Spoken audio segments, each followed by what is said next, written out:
Welcome to another presentation at the East Trade Winds, hosted by Franzgrote and Wayne Pratt. The presentation today is titled Revolutionize Your Sales Strategy. Our guest is Mark Kempf, author of Unfurl Your Sales. Mark Kempf, author of Unfurl Your Sales, helps entrepreneurs sell with confidence, without being pushy. With 40-plus years in insurance sales, he built client relationships that lasted decades. He created the Quoin Principle, a respectful, slow-paced method that works. Now retired, he shares the approach he wishes he'd had starting out.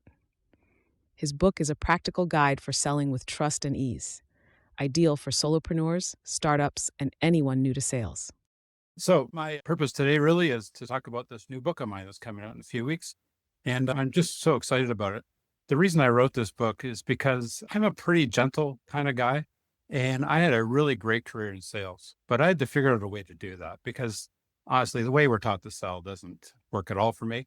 And this book outlines that. Unfurl Your Sales, the unhurried, elevated selling using the Quoin Principle. I know that for most people, this book won't be what they want. I thought today I would spend time on about 9 pages of information that talks about something that everyone probably would like to do more of, and that is promote their services. And I'm going to do something very immodest. These are 3 quotes from some of my pre-readers. I just want to point out, we rely on the opinion of strangers more than we do on people we know these days, right? So we don't watch a Netflix series. We don't go to a restaurant for breakfast without somebody telling us how great it is. And so testimonial letters are such an important part of doing work. And I figured out some really cool ways of doing it in my business. And that's what I want to talk about today. So there are 4 reasons why testimonials are the best thing for prospecting. First, when I ask a client for a testimonial letter or review, it's a great litmus test of how I'm doing with them. So occasionally you'll get some surprises. One client that we were doing wildly advanced work for gave me a real bland testimonial letter. And it occurred to me, this person actually doesn't know how much great work we're doing for them because they've never experienced anyone in this field before. So they just thought that was normal. So that was a great wake-up call for me. It also confirms relevancy of our current services for that person because maybe they're not speaking to them, and it's a good review of that.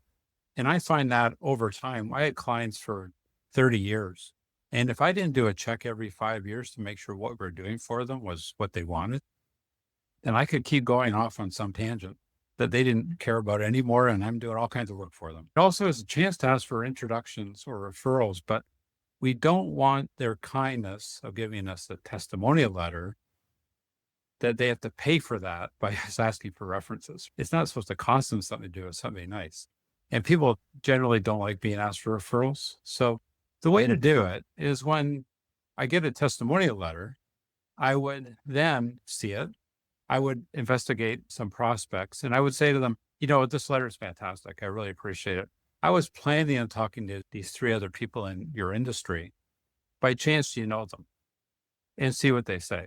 And then if they give me good feedback, I may say, is there somebody else I should be talking to instead? Because sometimes they'll say, 2 of those people are not doing good work. I wouldn't want them as clients. That's so good to know. I appreciate that. Who should I be talking to? And then number 4, today I'm bragging about myself, but when somebody else does it, it's so much better. And the way we can show that proof is what really matters.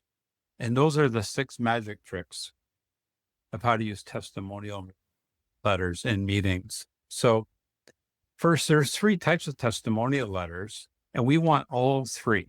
So we want just a general reflection of our services. It's interesting what people will say about us and what they're thinking about how we're doing work with them. But we can ask for testimonial letters. They're very specific to our services. So a special product that was really quite unique.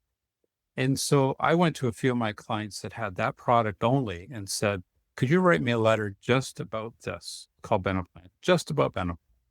And they would do it for me. And sometimes I would say, could you say something specific about this part of the plan, about the refund capacity? And they would give me a letter based on that. So that's what I wanted to use in a meeting. So that's what I asked them for. Quite often In fact, 20 years ago, what I would do is ask for testimonial letters. I just get a bunch of very vanilla letters. And I couldn't really use most of them other than flash that I had 15 clients that given me letters. But if it's about a certain product or service that I do, especially if I'm meeting with a prospect where I know a service I do, their broker doesn't do, then I want that in a letter. And then number 3 is industry specific letters. So if I'm dealing with tool and die shops and I want to approach another tool and die shop, then I would want letters specifically from tool and die in their neighborhood, maybe not so much a competition of theirs, but just show that I understand their business. It just makes such a difference when you present a letter and they go, "Oh, I know this guy. Do you work with them?" It means a lot. Trick number 2 is to highlight key lines or phrases. So here's a letter from a client of mine. So it's fairly lengthy. Guess what? No one's going to read that unless they have a real keen interest in that letter. No one's going to read that letter.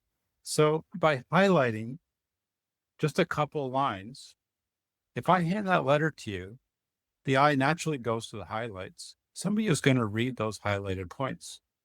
And if that's all they read from that letter, that's all they would need to read. They would be very helpful.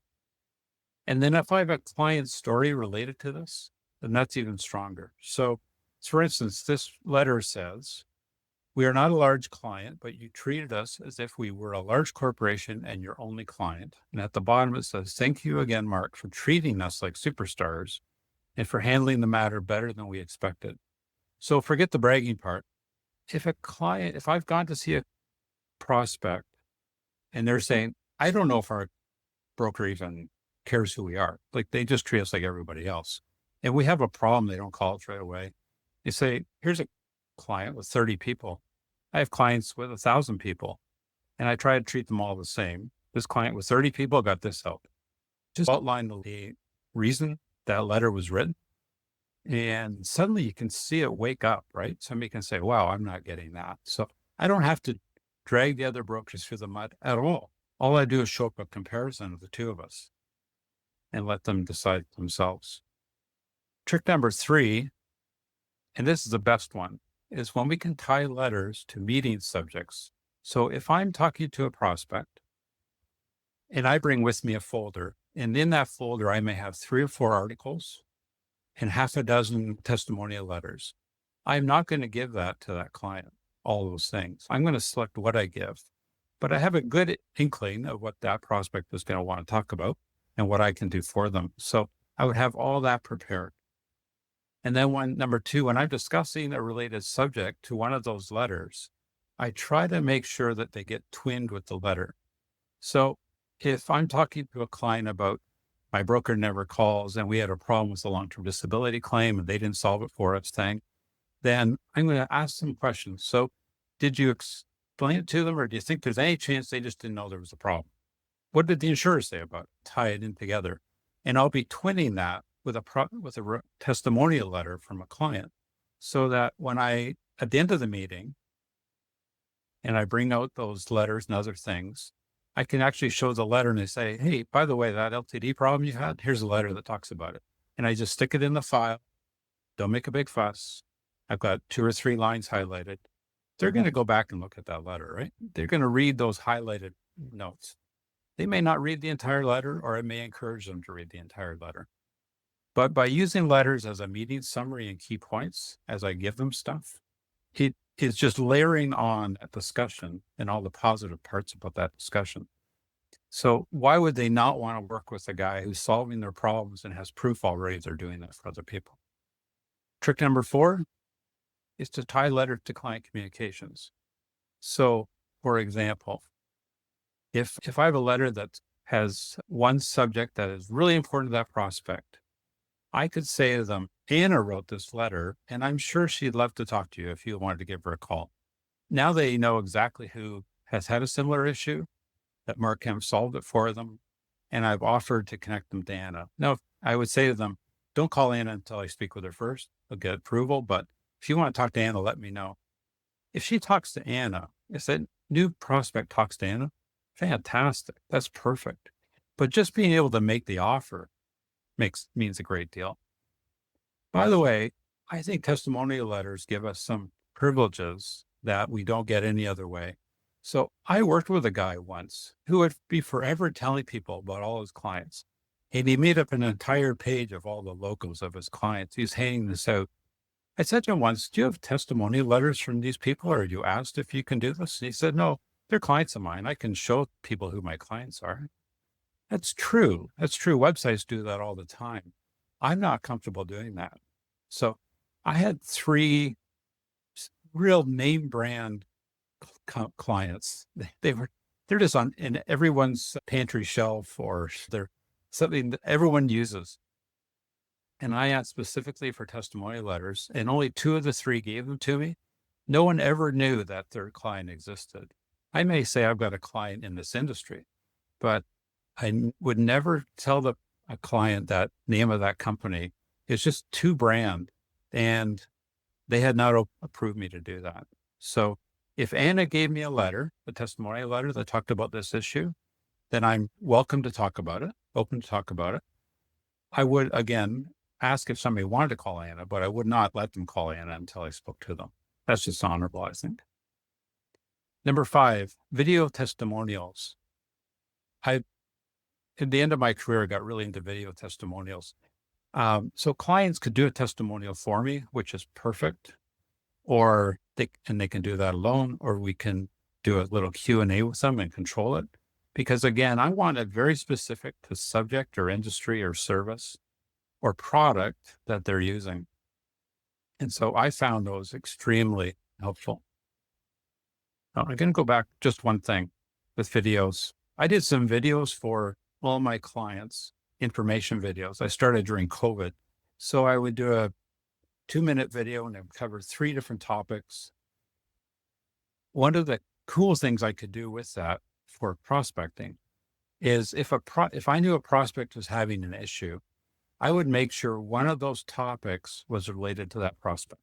So it would have to be a subject that was good for everybody. It wasn't out of left field or anything.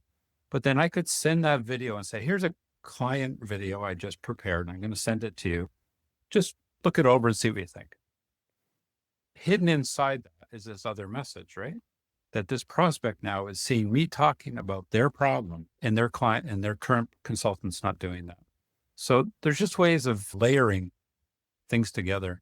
And number 6, this is a kind of a cool one. I used my testimonial letters as fan mail.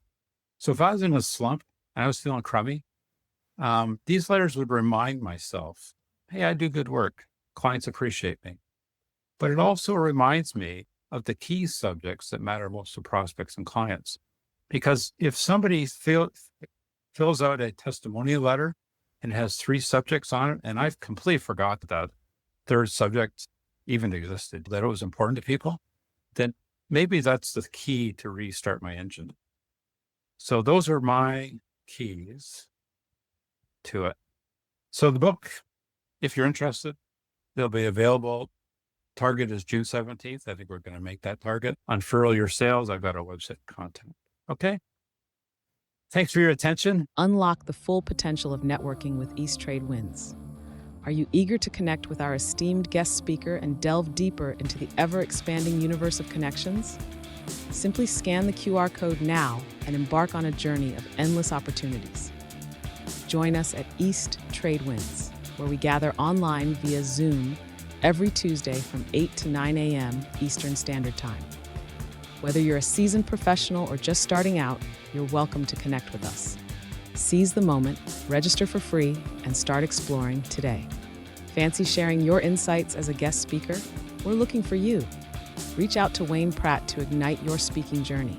Email him at wayne@motivateyou.ca or connect with Wayne on LinkedIn. Don't wait. Take action and be a part of a global community that's shaping the future of business networking.